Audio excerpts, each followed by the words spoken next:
我是小子。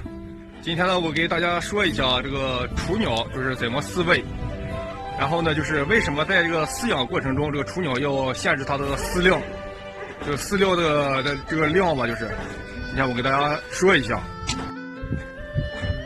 首先呢，咱就说是1个月以内的雏鸟吧，是吧？这就是没有脱温的。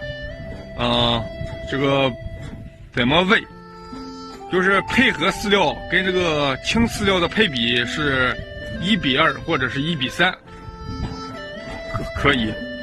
然后就是青绿饲料可选用这个莴苣、苦麦菜、幼嫩还有苜蓿草吧，就是青饲料切碎与这个配合饲料搅拌均匀后再饲喂，就是少喂一点，这每天喂4到8次就可以了。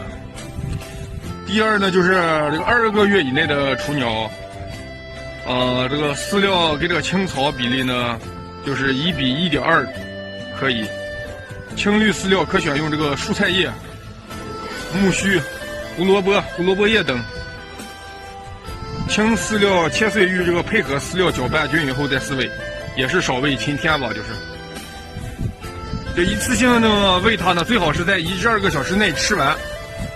每天喂3至4次，这个就是2个月以内的鸟啊。咱们再说一下这个3个月以内的雏鸟，就是这个饲料跟这个青料比例呢，就是1:3或者是1:4。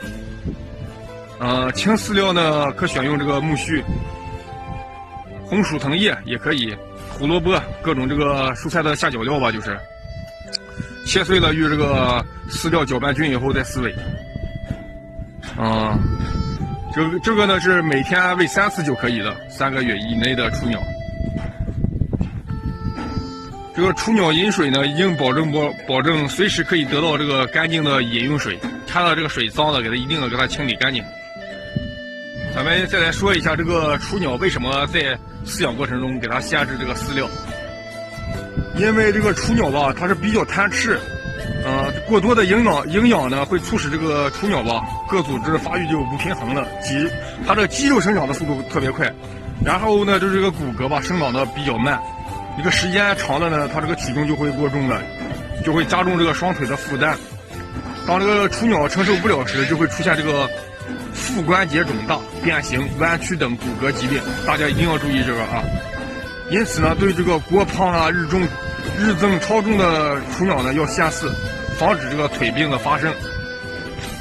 一旦它发生这个腿病呢，就会站不起来了。今天呢，就是给大家分享一下这个雏鸟这个饲喂，还有这个注意什么吧，是吧？希望就是能帮得到大家，是吧？感觉就是有价值啊，对你有帮助，你可以收藏分享，是吧？喜欢的给我加个关注也行。然后今天咱就先分享到这儿了啊，感谢大家观看，咱们下期再见吧。